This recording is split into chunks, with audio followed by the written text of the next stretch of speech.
BCCI, Japan has conferred on him the Order of the Rising Sun. Please join me in giving a Finally, we have Mr. Harit Mehta, the resident editor of the Times of India. In his parallel artistic life, he is the co-writer of the Shah Rukh Khan starrer Rais and the creative head of the Amitabh Bachchan starrer 102 Not Out.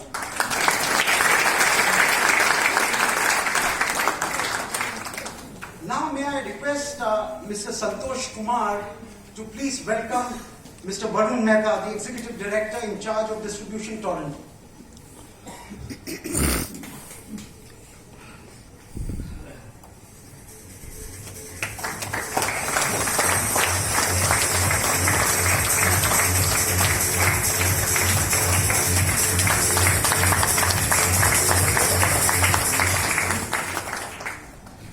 May I request Mr. Jay Vyas to come up on stage, please. He will offer a bouquet to Mr. Tomar.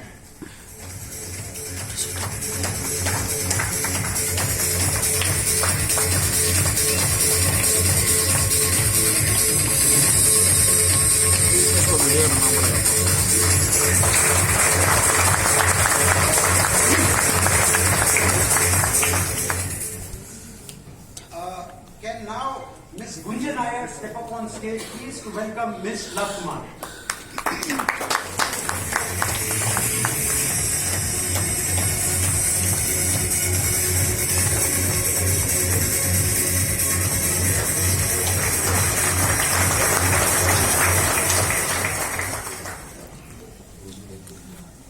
Mr. Chandra Sajani, would you please step on stage now to felicitate Mr. Patel?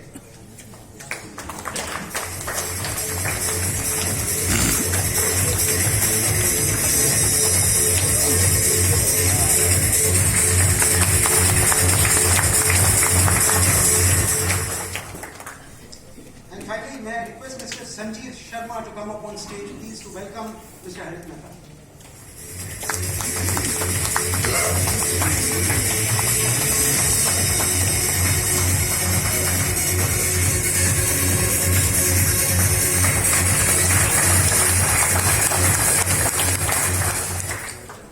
Now, may I request Mr. Varun Mehta to come up on stage, please, to join all the judges to light up the ceremonial lamp.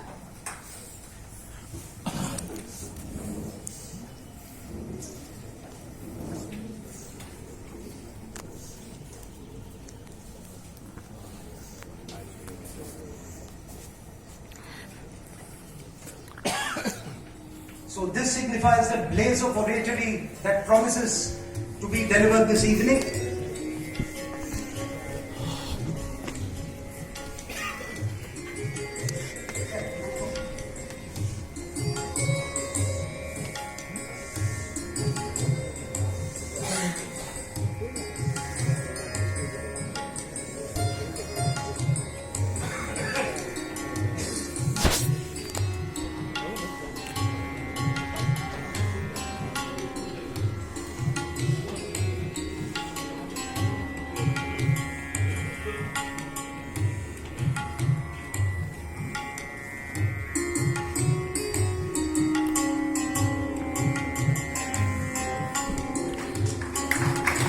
Video ले रहे हैं भैया? हाँ Mathur video ले छे? हाँ हूँ पण वीडियो लઉં છું સર.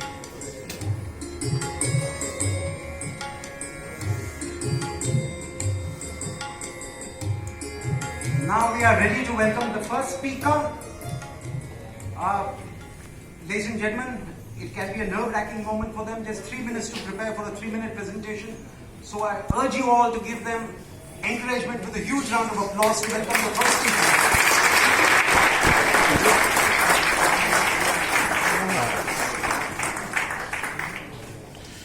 ચલો. Dhara shall speak about any fool can tell the truth, but it requires sense to Too that live well. well. निकालो कुंडली. When the time starts, Now. you okay with the mic?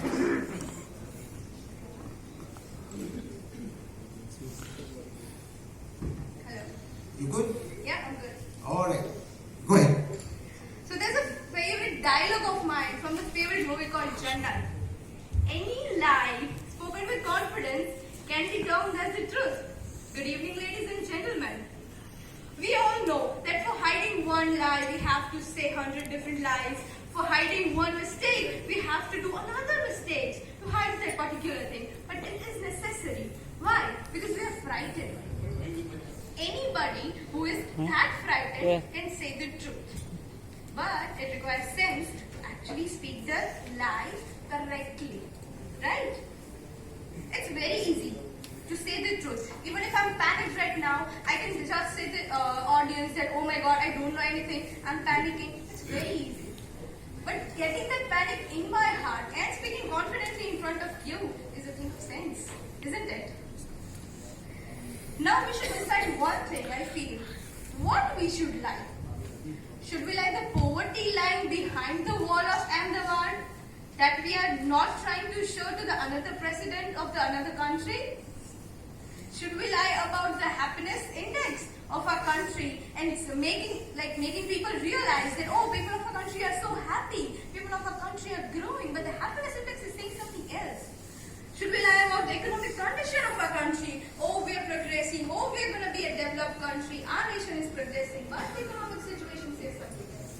What should we lie? Next comes the question, how should we lie?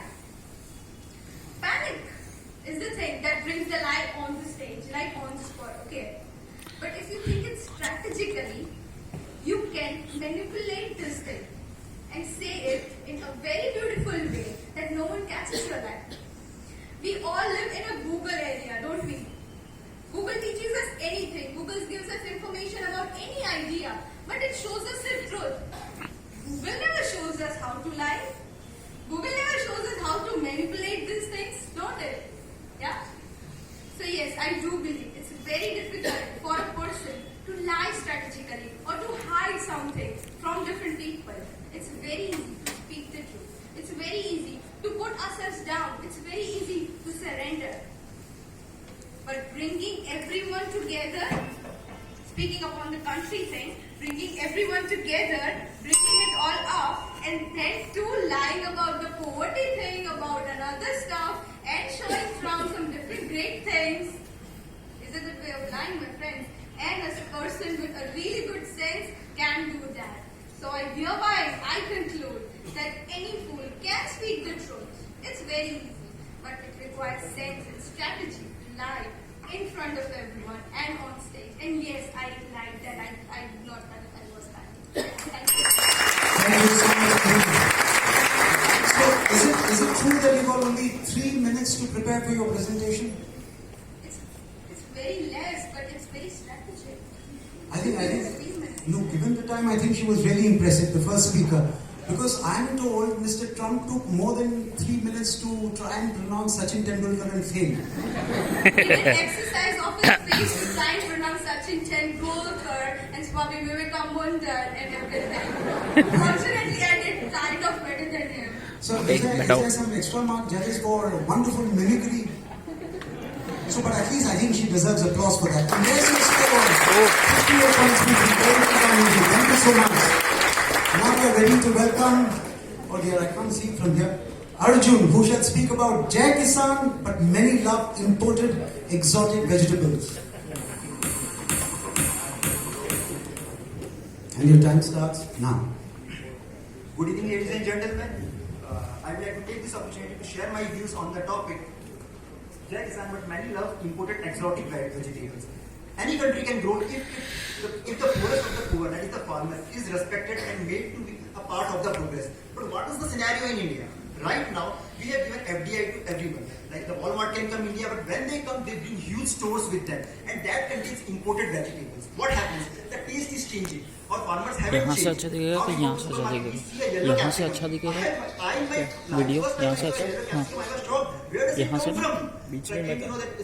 बीच में यहाँ पे आ जाऊँ तो चलेगा? हाँ?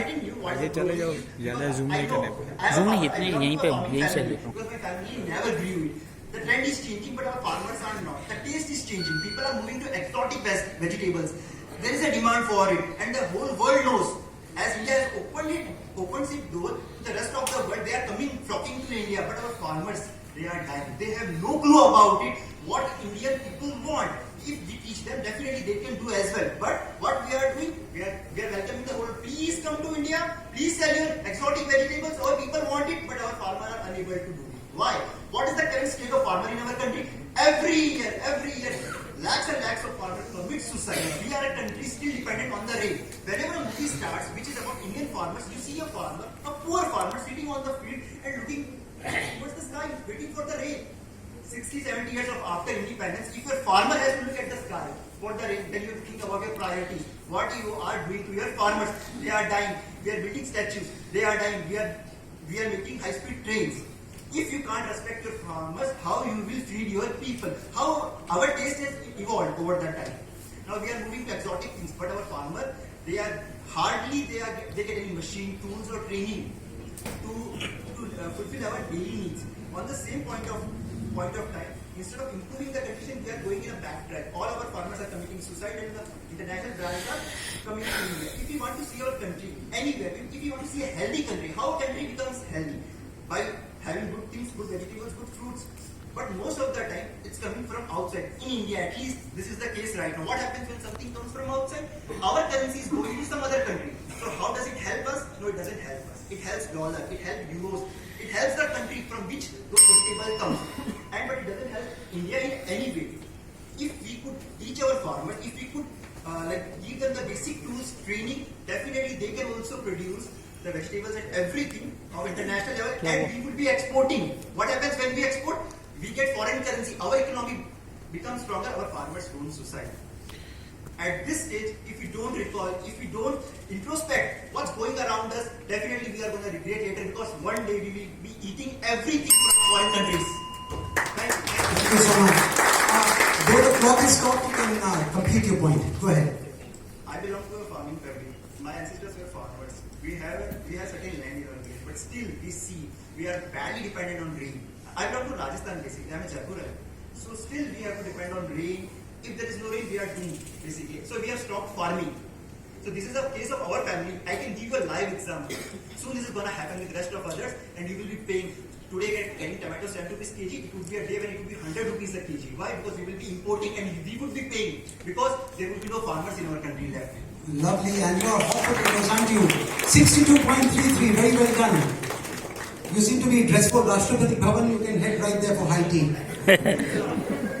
All right, now we are ready to welcome. ये खतरनाक है. He will be speaking, boss. Is protesting the new social fad.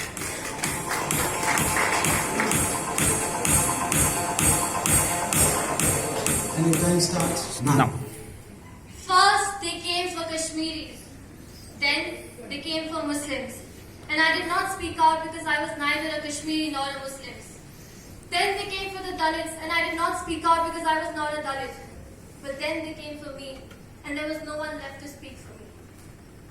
The poem I just quoted is a diverse rendition of a Holocaust poem by renowned pastor Martin Niemöller, who actively protested against the Nazi regime of the New Germany and spent 7 years in the concentration camp. 8 बजे तक तो चलेगा ना ये तो 8 बजे तक तो चलेगा आज. And as we discussed this topic in front of this august gathering and the esteemed jury, not very far from here at the Kanoria Center of Arts, there is a protest going on against the current police brutality going on in Delhi. I'm sure everybody knows about it. Now let me tell you a story. A few months back, I had visited the Auschwitz and Birkenau concentration camps in Poland myself. There I learned the importance of the fact that history repeats itself and the importance of protest. What we right now we witness in Delhi and in Aligarh and in Jamia and AMU, the student protest, the students have been motivated by the current regime and the jingoism, the hyper-nationalism of the current regime and the current autocratic government. History is evident of the fact that snatched rights are not regained by appealing to the conscience of the usurpers. They are snatched away, they are robbed by relentless struggle and force. These words have been quoted by Dr. Bhimrao Ambedkar. People's existence, for example, in our country, some minorities like Muslims, Dalits, Bahujan, their existence itself is an act of protest. What do we tell them? That I'm sorry, I cannot give you your rights. I'm sorry that the current government only cares about Hindu Rashtra and Hindutva and propagating their murderous mission. I'm sorry I cannot stand up for you. I'm sorry I'm too selfish. We have known since the past few months there has been a rise of protests all over the world. Examples: Hong Kong, Lebanon, Spain overthrew the Spaniard government, and there's now a rise of Catalonia. Yes, we have the power. Yes, we have elected the current government, any government, democratically. But does that mean that they cease to be public servants? Does that mean that we bow down before them and agree to whatever they say? On that note, I would like to say that protesting is a necessity more so than ever right now, and specifically an act of dissent in the current scenario. And with this, I rest my case, but definitely not my thoughts. And as right outside this auditorium, there is a huge poster with the face of Mahatma Gandhi. It is written that yes, you have the power to do some good for your country. Act now. Thank you. Thank you so much. Wow, that was intense. So, what were the impressions of your visit of the concentration camps? I was deeply moved. It was a 6-hour tour, and the guide detailed, in a way, he explained in a very detailed manner that, Go ahead, complete your point. that how Holocaust, how genocide begins. It does not straight away begin with concentration camps. It begins with hate speech. It begins with Right. diverting. Thank you so much indeed. 68. A big round of applause for her, ladies and gentlemen. Now we are ready to welcome Rasika, who will speak about I will never call police even if I'm in trouble. I wonder why.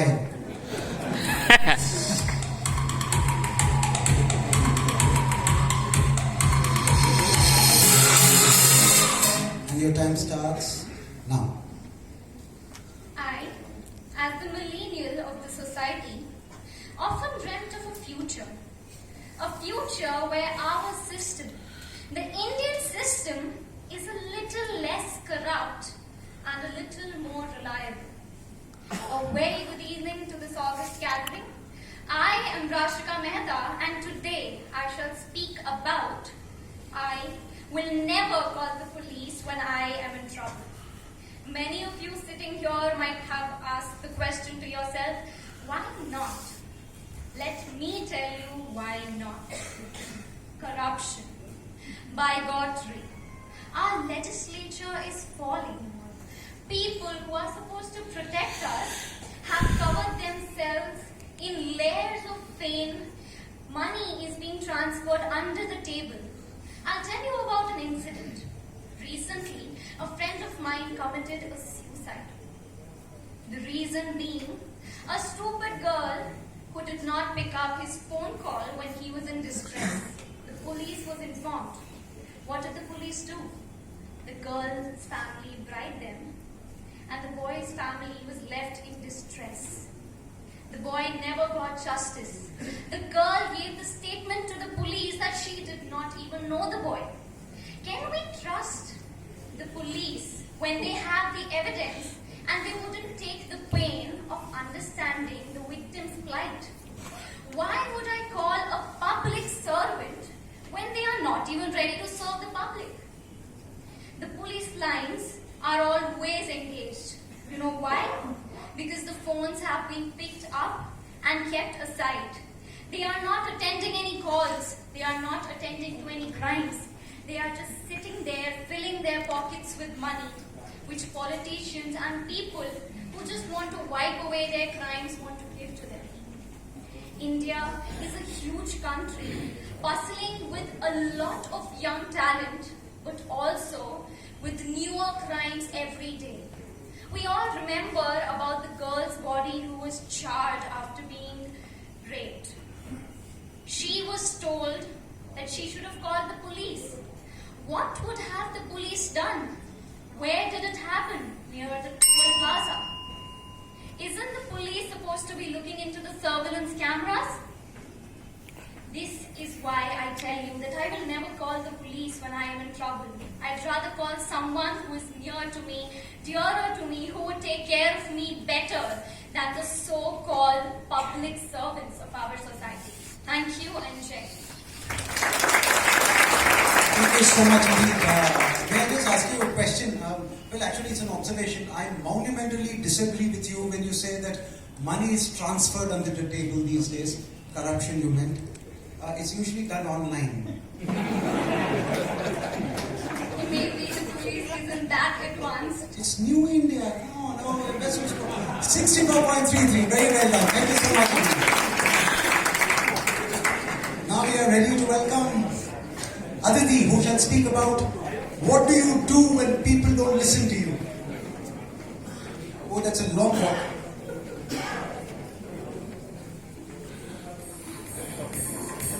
Okay, some music.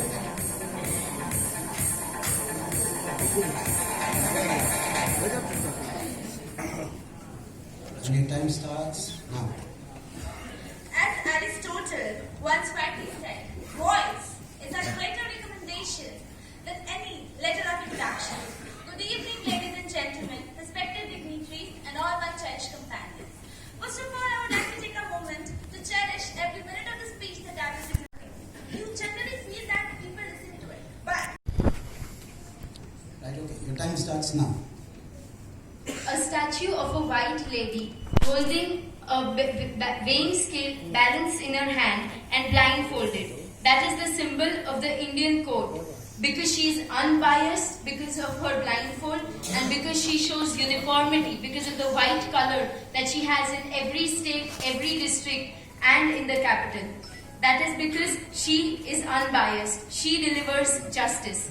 A very good evening to the esteemed panel of judges and the audience sitting here today. My name is Hitanshi Nayak and my topic is courts, not public sentiment, must deliver justice. I am from the field of medicine, and as doctors we've always been said that when it is our family on the operation table, we should never operate, because at that time